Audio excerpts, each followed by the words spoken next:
The wind moved like a ghost over the white land. Snowflakes fell heavy, each one sharp like tiny knives against the skin. The world was silent, broken only by the crying of a small child in the arms of his mother. She walked slowly through the deep snow, her feet sinking with every step. Her body was thin, her breath weak, and her eyes filled with sorrow. The mother knew her time was short. The storm was stronger than her strength. Still, she held the child close, wrapping him in cloth, whispering soft words to keep him calm. The world around them was once alive, filled with great cities and light. Now it was nothing but ruins hidden under endless white. War had come to this planet long ago, and the fires of war had killed almost everything. Those who survived lived in fear, hiding from the shadows that still hunted the land. The mother was not just any wanderer. She was one of the last of her people, a people hunted for what they carried in their blood. Her child was the last hope, a secret wrapped in small hands and soft breath. The enemies would never stop if they knew the child was alive. That was why she had run into the storm. That was why she sang, even when her voice shook with cold. Her song was soft, broken, yet full of love. It was a lullaby from her people, a melody that once echoed through warm homes. Now it was sung here, in the middle of ice and death. The child's eyes grew heavy, his little hands holding her torn clothes. For a moment, the storm seemed to pause, as if the world listened to her last lullaby. Her heart hurt with every beat. She knew she would not see the next sunrise. Her legs felt heavy, her lips turned blue, but her spirit was strong, stronger than the storm. All she wanted was for her child to live. That was the only dream left inside her. She reached a broken arch of stone, half buried in snow. Long ago, it was part of a temple. Now only shadows of walls remained. She sat there, holding the child against her chest. Her tears froze on her face, but she still smiled at him. "You must live," she whispered, though her voice was fading. "You must see the dawn I will never see." The snow thickened, wrapping around them like a shroud. The mother's eyes closed for a moment, then opened again. She forced herself to sing one last verse of the lullaby. Her voice cracked, but the child listened, calm under the sound of her song. And then, in the silence of the storm, came something strange, a sound that did not belong to the frozen land. Crunch, crunch, crunch. Footsteps pressing into the snow, not the steps of a beast, not the echo of her people. These were heavier, slower, filled with caution, the sound of boots, human boots. The mother's eyes widened, fear and hope mixed inside her heart. For a moment she thought it was a trick of the storm, but the steps grew louder, closer. Someone was there, walking towards her and the child. A shadow formed in the white mist, tall, strong, moving carefully. The child let out a small cry, and the shadow froze in place. The mother tried to lift her body, tried to cover her child. She had no weapon, no strength left, only love. Her voice broke as she whispered the last words of her song. Her breath came out in a cloud, vanishing in the cold air. The footsteps stopped only a few paces away, and then a voice spoke, deep and uncertain. It was the voice of a human, a stranger in the snow. "Are you still alive?" the voice asked. The mother's eyes filled with tears again. Her heart told her this moment was not chance. This was fate, written long before the storm began. With the last of her strength, she held her child up. She wanted this human to see, to understand that the small life in her arms was worth saving. The wind screamed, the snow swirled, the ruins stood silent. But for the mother, everything narrowed into this single moment. Her lullaby ended, her strength ended. Yet in front of her stood a human, and in her arms was the future. The frozen world had taken almost everything from her. But now, perhaps, it had given her one final gift, the sound of footsteps and the hope of salvation. The human stood still, his breath heavy in the frozen air. Snow clung to his thick coat, and frost gathered on his beard. His boots sank deep into the white ground as he looked at the fragile shape before him. A woman, alien yet human in her sorrow, sat against the ruins, holding a small child close. He had walked this land for many days, searching for food, shelter, or even signs of life. He did not expect to find this. Her skin glowed faintly under the pale light of the storm, her face marked by exhaustion. The child in her arms was shivering, weak but alive. The sight shook something inside him, a part of his heart he thought was long gone. He hesitated, his instincts telling him to be careful. The world was dangerous, strangers could be traps, and mercy could mean death. But the woman's eyes were not the eyes of an enemy. They were full of fear, full of hope, and full of pleading. Her lips moved, forming words broken by the cold. "Please," she whispered, "not for me, for him." The human felt the weight of her request. He had seen many die. He had buried friends in snow, but never had he seen a mother willing to give her last breath for her child. Her voice was weak, yet it carried more strength than any battle cry. He stepped closer, slow, careful, his hand out but empty, showing no weapon. The mother's eyes followed him, her body trembling as if every moment was pain. She did not fear for herself, she feared only for the small life she protected. The child whimpered, pressing his tiny face into her chest. The human crouched down, close enough now to see the truth. Her body was breaking, her breath shallow, but her arms would not release the child. Her lullaby had ended, but the memory of it still seemed to hang in the frozen air. He looked at her, and she looked back. In her gaze he saw trust, the kind of trust born only from desperation. "Take him," she whispered, her voice barely louder than the snow. "Swear you will keep him safe, swear it." The words cut deep into him. He was only a wanderer, a survivor, a man who had lost more than he had kept. Yet in this moment he felt as if destiny itself had chosen him. His throat tightened, and for a moment he could not speak. Then slowly he nodded, his voice steady.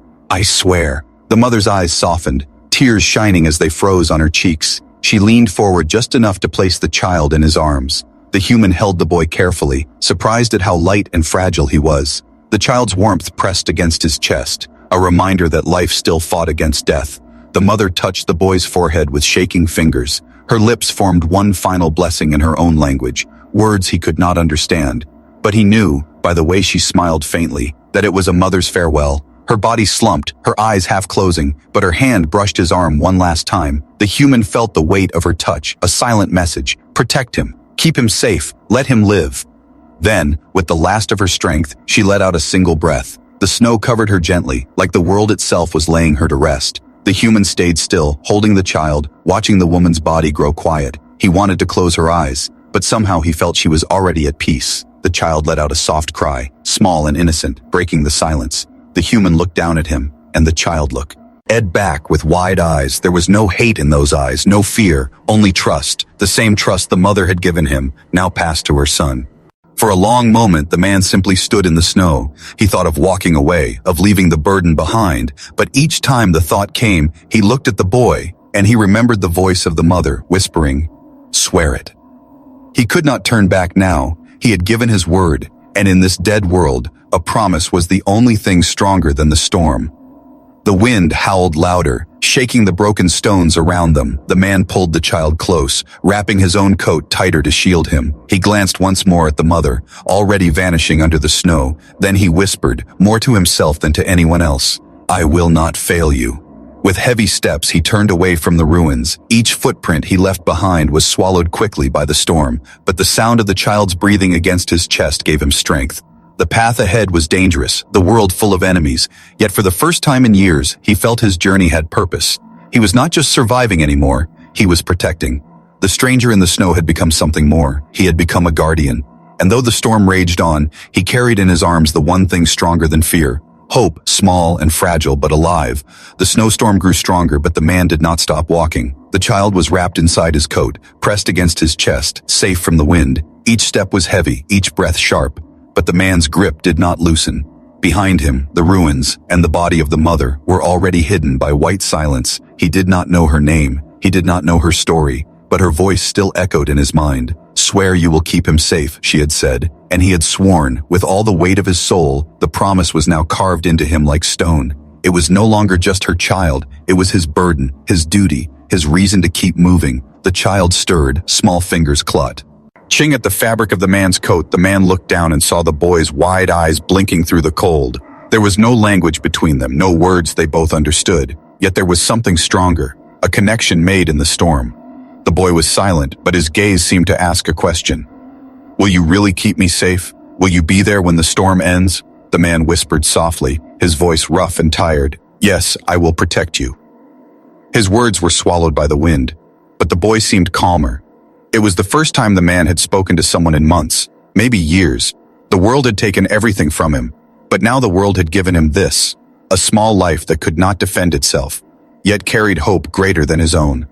He thought back to the mother, to the way her hand shook as she gave him her son. She had trusted a stranger with the most precious thing she had. That trust burned inside him like fire. He could not let it die. He would not betray it. This was not just survival anymore. It was something higher. A vow, a promise, a bond that even death could not break.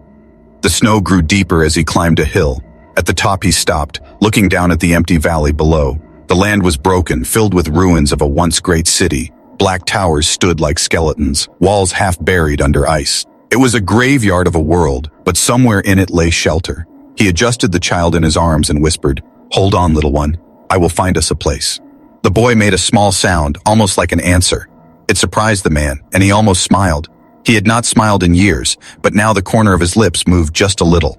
The storm howled around him, but inside his chest was a different sound. The quiet beat of the child's heart, steady and alive. It gave him strength, more than food or fire ever had. Hours passed as he moved through the ruins. He found a broken building with part of its roof still standing. It was enough to block the snow, enough to give them rest. He placed the boy down gently on a dry corner of the floor. The boy looked up at him, eyes wide and shining in the dark.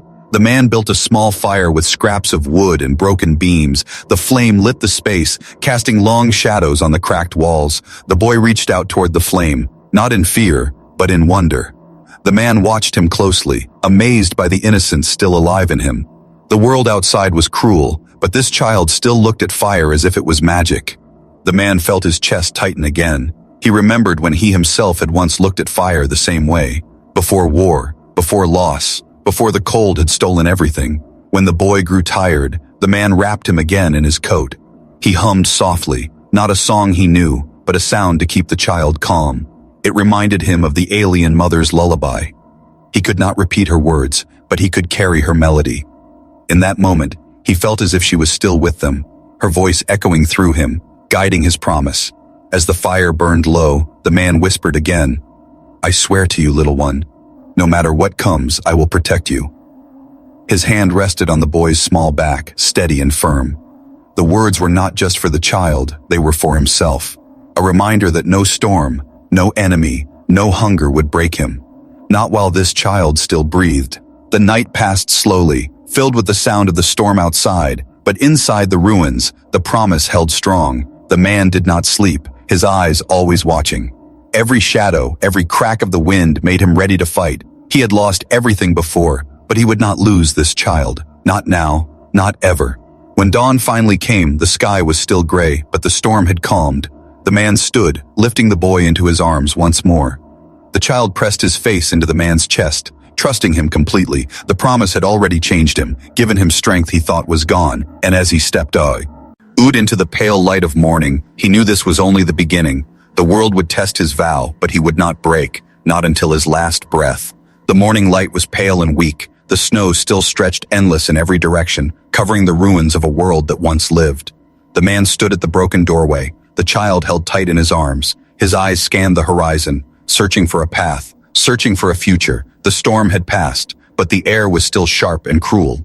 The fire from the night was now only black ash, and the ruins no longer gave warmth. He knew they could not stay here. To survive, they had to move, to walk where danger waited, to find shelter beyond the wasteland. The child stirred softly, his small hand clutching at the man's coat. The man looked down and whispered, "We must go." The words were quiet, but they carried a new weight. This was no longer his journey alone. It was their journey. The boy blinked up at him with eyes wide and full of trust, the kind of trust that demanded strength, even when strength was gone. The man stepped out into the snow, leaving the safety of the ruins behind. The land was silent except for the crunch of his boots. He walked carefully, each step chosen with thought. He had to avoid broken ground, hidden ice, and dangers buried beneath the white. The ruins of the city stretched for miles. Broken towers rose like teeth from the snow. Walls cracked and leaned, their edges sharp against the gray sky. Signs of old battles lay frozen. Burned vehicles, shattered weapons, bones hidden under ice. The boy was too young to understand, but the man remembered. He remembered how war had burned the world, leaving nothing but ashes and ghosts. As he walked, he studied every shadow. The world was not empty, even if it looked like it. There were creatures that hunted in the cold, beasts shaped by war and hunger. There were also survivors, broken souls who would kill for food, kill for warmth, kill for nothing. Every sound made him tighten his grip on the child. Every gust of wind made him glance over his shoulder. After hours of walking, he reached a ridge. From there, he could see the land beyond the ruins. A valley stretched out, filled with snow-covered forests and rivers frozen like glass. In the distance, dark mountains rose, sharp and tall, blocking the sky. Somewhere out there, he thought, there must be a safe place, a village, a camp, or even just a cave strong enough to shield them. The boy made a small sound, breaking his thoughts. The man sat on a rock and shifted the child into both arms. The boy's eyes were heavy, tired from the cold and the endless motion. The man whispered, "Rest now. I will carry you." And as the boy's eyes closed, the man felt the weight of his promise again, the weight that gave him strength when his body begged him to stop. He rose and continued, his boots sinking deeper as the valley opened before him. The snow thickened and strange tracks appeared, claw marks wide and deep circling through the trees. His heart tightened. He knew those tracks, beasts that roamed the night, beasts that hunted anything that moved. He adjusted his grip on the child and whispered, "We must move faster." The forest gave no kindness. Its trees twisted and broken by storms. The branches creaked like old bones. Snow fell from above, heavy enough to bury the path. But the man pushed on, guided by instinct, guided by the fire inside that told him he could not stop. He had walked alone many times, but never with a reason like this. The boy was his reason now, the fragile spark that made the from. Zen world seemed less empty. As the day passed, he found signs of something else. Ruins of a camp, broken fires, torn cloth, and footprints too fresh to be forgotten. Not beasts, but people.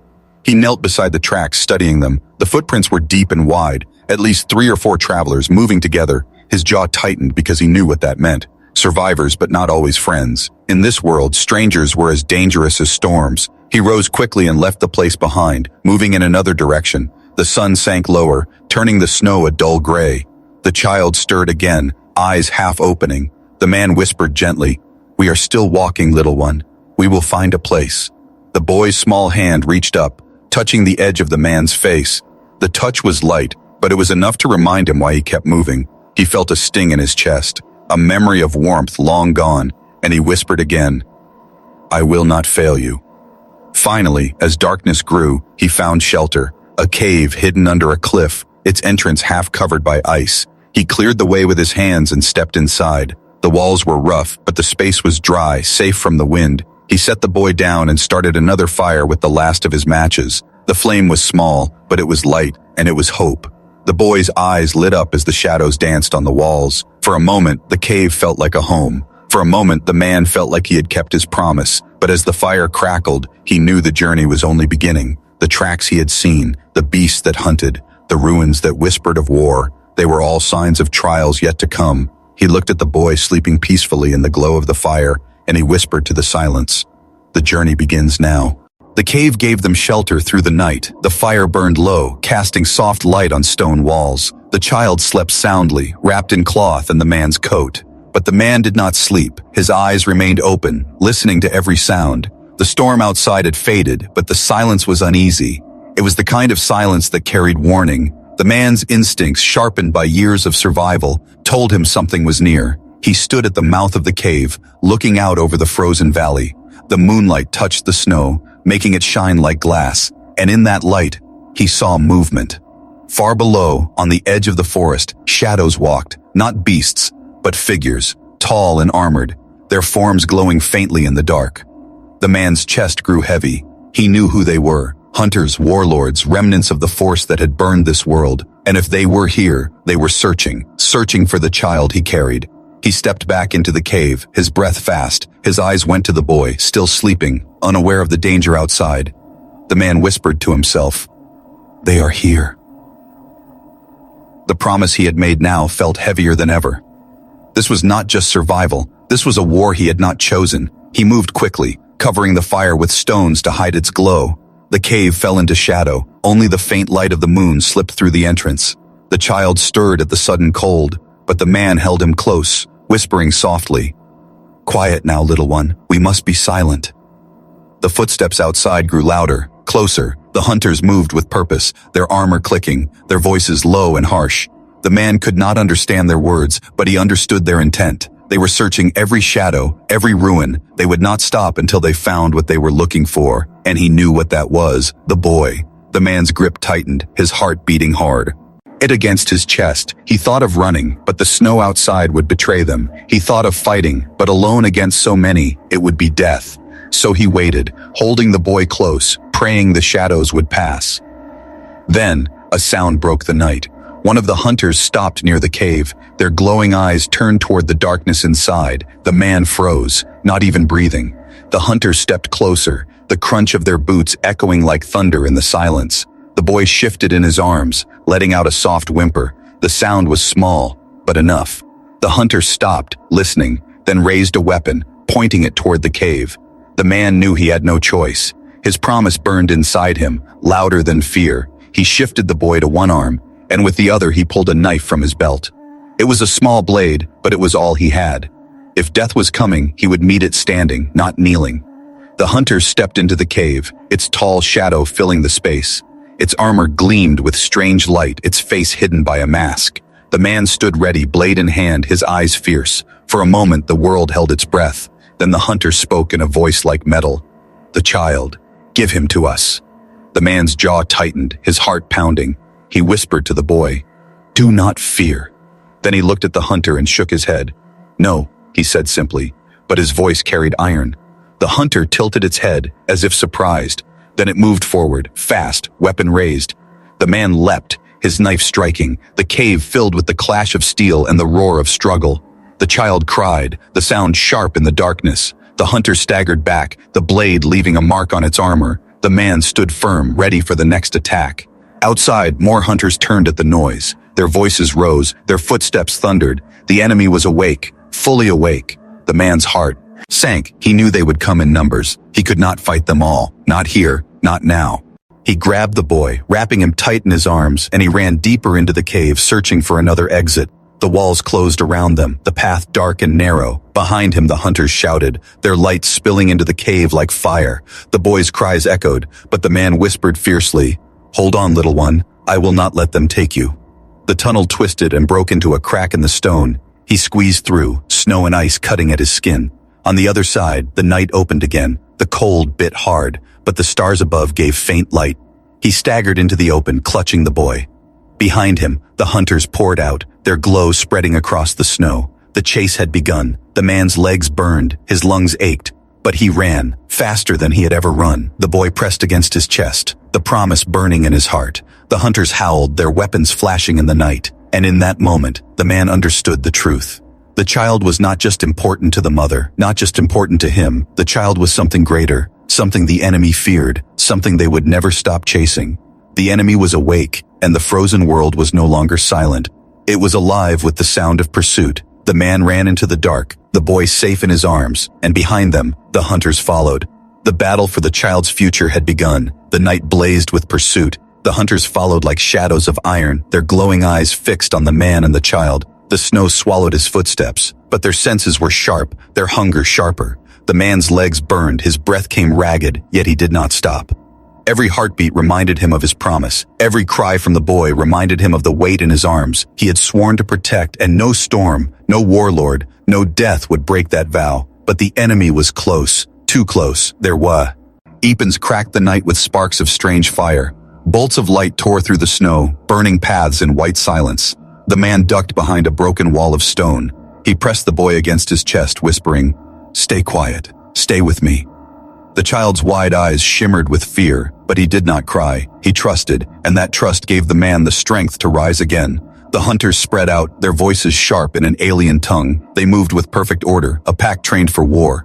The man gripped his small blade, but he knew steel alone would not win this. He needed the land, the shadows, the ruins. Survival was not about strength, it was about refusing to fall. He darted through a shattered arch, snow falling heavy behind him. The hunters turned and followed, their light slicing through the dark. The man stumbled into the hollow of an old tower, its roof broken, its walls cracked. He pressed his back to the stone, heart pounding like a drum.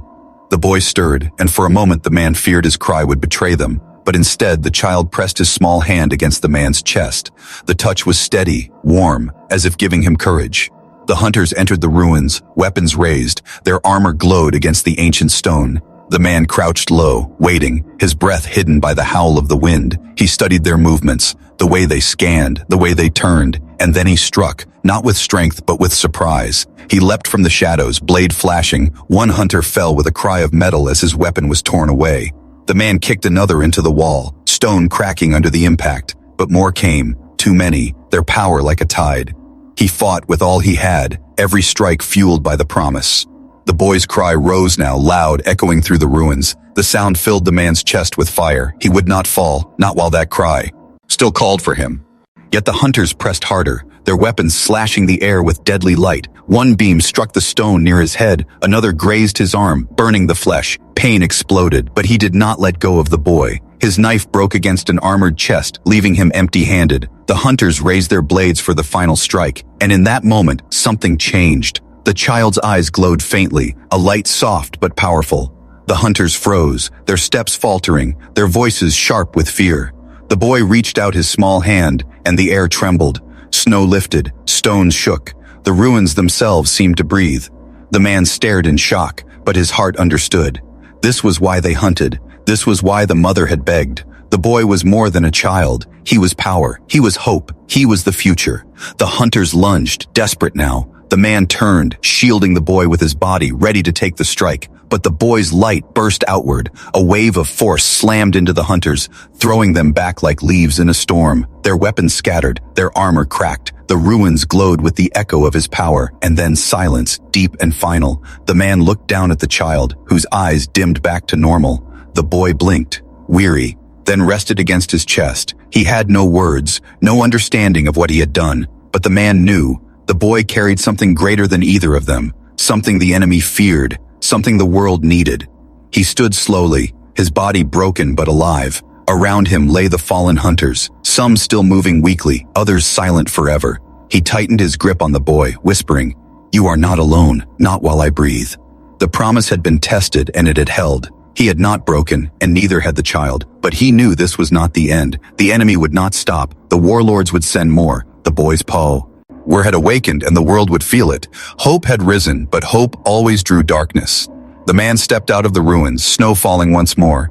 The night sky opened above him, filled with stars, sharp and cold. His wounds burned, his legs shook.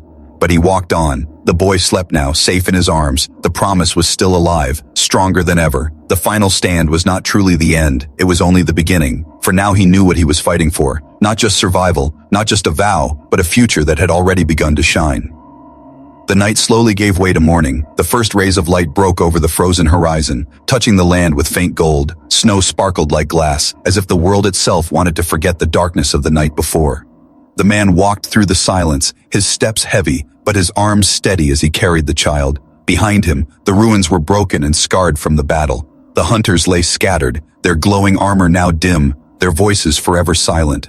The fight had ended, but the memory of it clung to the man's body. Every cut, every bruise, every ache told the story of his stand. Yet through the pain, his heart was strong, because the child was still alive. The boy slept against his chest, his small face peaceful. There was no sign of the power that had burst from him, no sign of the storm that had saved them. But the man knew what he had seen, what the enemy had feared. This child was not ordinary. He was the spark of something greater, and the world would not let such a spark go unchallenged. The man reached a ridge, his eyes sweeping over the land below. The valley stretched wide, the forests black with shadow, the mountains rising like walls of stone. For the first time in years, he did not feel only despair when looking at the horizon. He felt something else, something rare, something dangerous. Hope. He sat on a rock, the boy resting in his arms, and for a moment he let himself breathe. The sun touched the boy's face, and his small eyes blinked open. The child looked up at him, no fear in his gaze, only trust. The man felt his throat tighten, his eyes burning. He whispered, "Your mother's song still protects you." The words felt strange on his tongue, yet true. He remembered the alien mother, her lullaby soft against the storm. He remembered her eyes as she begged him to swear, and now, looking at the boy alive in the dawn, he knew he had kept that promise. He had not failed her, not yet, not while his breath remained. The boy reached up, his tiny hand brushing the man's face. The touch was light, but it carried weight. It was not only the child's trust, it was destiny binding them together. The man closed his eyes for a moment, letting the warmth of the sun and the boy's touch wash over him. Then he rose again, stronger, determined. The world would not stay silent for long. The hunters would return. The warlords would send more. The child's power had been seen, and now the shadows would gather. But the man was no longer just a wanderer, no longer just a survivor. He was a guardian, and he would stand until his last breath. He carried the boy down the ridge, moving toward the forests. Every step was a step into the unknown, but no longer into despair. The child stirred, his small voice letting out a sound that almost felt like laughter. The man's lips curved into the faintest of smiles, a smile he thought he had forgotten, buried with the ashes of the old world.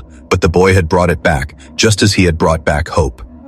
As they walked, the man thought of the future. He thought of finding others, of building something more than survival. Perhaps somewhere in the mountains or deep in the forests, others still lived. Perhaps they too had waited for a reason to rise again. And perhaps this child was that reason, the light that could bring life to a broken world. The day grew brighter, the snow softer and pale. Ere the warming sun, birds stirred faintly in the trees, their songs weak but alive. Even the air felt different, less cruel, more forgiving. The man felt it in his chest. The world itself was waiting for a dawn it thought would never come. The boy closed his eyes again, safe and warm against him. The man whispered, "Sleep, little one. I will carry you through the dark." And though he spoke softly, his words were strong, a promise not only to the child, not only to the mother, but to the world itself. He would fight for this boy, for his future, for the dawn that was coming. As the sun rose higher, the snow lit up with endless brilliance. The man walked forward, his shadow long behind him. The land still carried scars, still carried silence. But in his arms was the one thing the warlords could not kill, the one thing stronger than death: hope. The new day began, and with it, the journey of two souls bound together. The man, scarred but unbroken, and the child, fragile but filled with power. The frozen world had tried to bury them. The enemy had tried to claim them, but they still walked, they still breathed, they still lived. And that was enough. Enough to change everything. A new dawn had risen. And with it, the promise of a future waiting to be written.